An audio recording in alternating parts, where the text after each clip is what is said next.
Wassalatu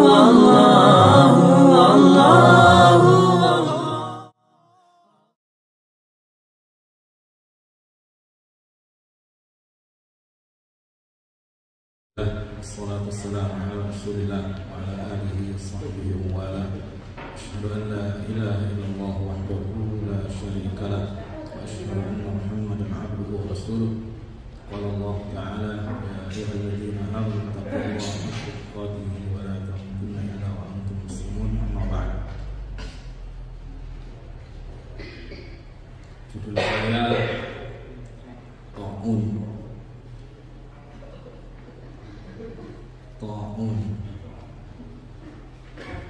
Ya, saya sebenarnya bingung mau materi apa. Enaknya materinya aja. Tapi pembahasan saya nanti pertama membaca dalil-dalil dan pemahaman terhadap dalil. Fikihnya saya baca di Fathul Bari, di Syarhi Sahih Al-Bukhari Ibnu Hajar Al-Asqalani Asy-Syafi'i jilid 10, dimulai kalau fikihnya nanti halaman 130, 129, 130. Pas saya Jumatan kemarin, takmirnya ganti, barusan pengumuman. Setelah mengumumkan biasa sedekah, terus pengumuman begini. Nanti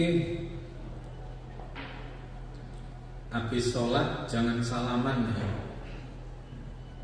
Dan nanti kalau mau sholat harus direnggangkan. Takmir yang lama di pojok langsung nyentak, gitu. Wah, suasana masjid yang sakral agung berubah menjadi suasana yang aneh. Karena takmir lama di sebelah bilang, apa? Negur takmir baru yang mengumumkan mari sholat ojo salaman dan lehate sholat ya, direnggangkan sambil meneruskan kono aja ngatur masjid, langsung ramai, terus ditahan. Keluar sholat bareng saya karena saya dulu anak kos di masjid Miftahul Jannah itu ya, takmirnya juga pernah jadi anak kos sama ngamuk ya, ngamuk tuh gak wedi Gusti Allah, wedi karo makhluk. Ngomong-ngomong gimana? Ngatur masjid, cuma judulnya makhluk ngatur masjid, gak oleh dirapet nih, gak oleh dirapet no. Sambil dulu, saya senyum-senyum. Meneh gak oleh salaman, saya gak komen. Dah banyak. Satu lagi kejadian. Suatu hari seseorang diiringi temannya menemui orang yang dianggap ya berilmu lah, boleh disebut alim, yang di belakangnya ada titel Madinah. Orang yang mengiringi si fulan itu datang sambil ini langsung mau salaman. Cuci tangan sama dulu. Sudah cuci tangan, nggak mau salaman. Orang berilmu ini. Turunlah yang ini orang satu lagi yang dari mobil, yang dia dianggap guru oleh yang satu tadi. Tahu kondisi cuci tangan di depan tangan, karena dianggap sama-sama guru. Lalu mau salaman, udah cuci tangan itu, gak mau salaman. Ternyata ya, di pesantren-pesantren di Indonesia banyak para guru juga gak mau salaman. Ya, banyak. Kenapa? Judulnya Corona. Sudah, itu paragraf pertama. Kedua, kok bisa ada yang salaman, ada yang tidak, ada yang ke masjid, ada yang tidak, ada yang masjid ditutup, ada yang tidak, ada yang Jumatan, ada yang tidak.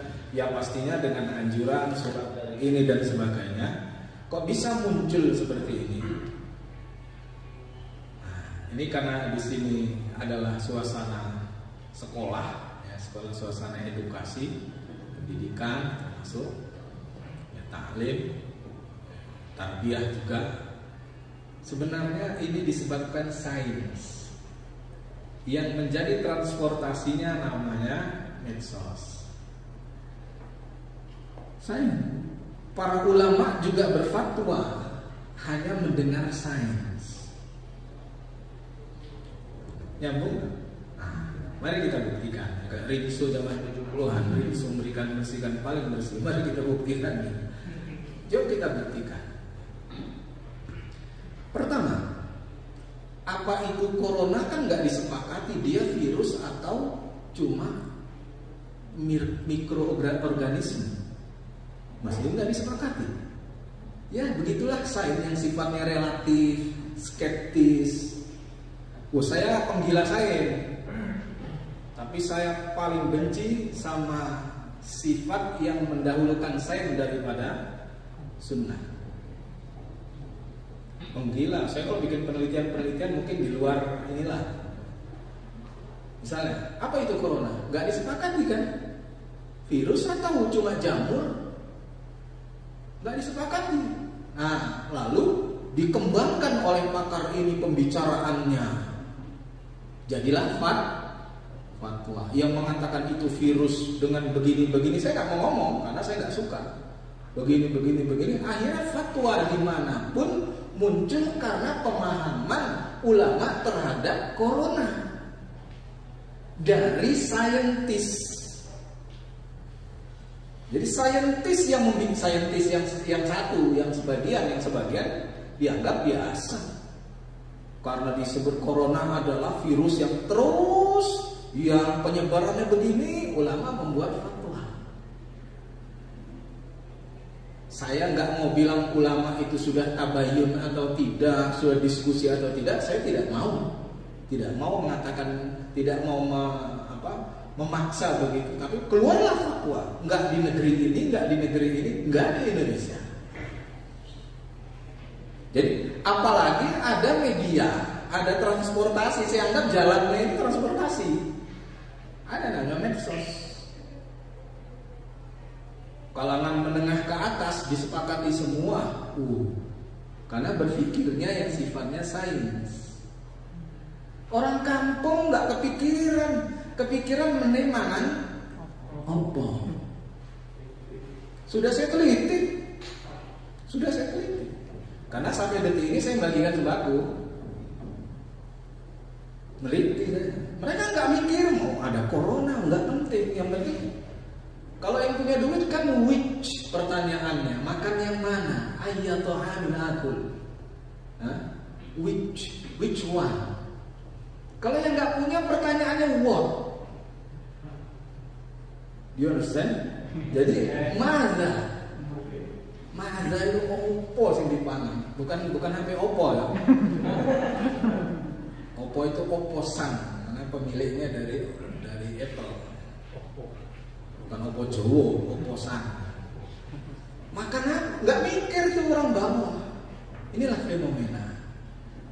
Makanya kalau di sisi pendidikan, saya ingin bilang dari dulu ketika saya juga ada saksi saya ngajar membina teman-teman guru di Al-Izzah sama. Tolonglah sains itu bersumber dari Ali Imran 190-191. Corona nggak fokus, cuma saya bilang pokoknya aja. Bolehlah nanti naiknya ke kebesaran Allah. Ya kalau kita baca, ini kan corona cuma satu.